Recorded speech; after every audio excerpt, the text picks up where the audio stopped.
He said, yeah, that's what I want you to know. So I went on a search, and I began by saying, Lord, I don't understand kingdoms. I was born in the West, and we don't have those things like that. And so I went through the entire Bible, and when I got to Daniel, the second chapter, around the 41st verse, when Daniel was interpreting Nebuchadnezzar's dream. Now, here's a guy who knew how to depend on God. Here's a guy who had a dream and said, I'm not going to tell you what my dream is, but I want you to tell me what it was and what it means.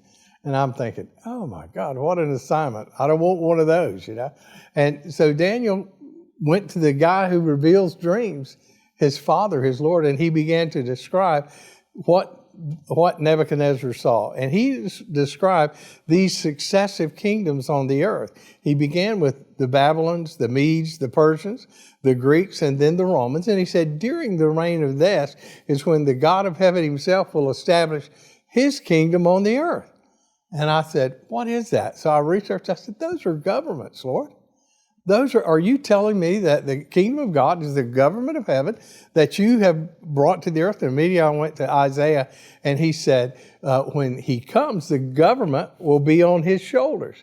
And he described this government so different, Kevin. He said it would be an eternal kingdom. It would never be destroyed. It would never be conquered. And then he said, it'll smash all these other kingdoms into nothingness.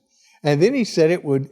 The characteristics of it would be peace and prosperity and righteousness and justice. And he said, the passionate love of God will cause this to happen. Well, that changed my whole life. That was a life-changing thing. And I said, Lord, why didn't I know this? I said, this is life-changing. This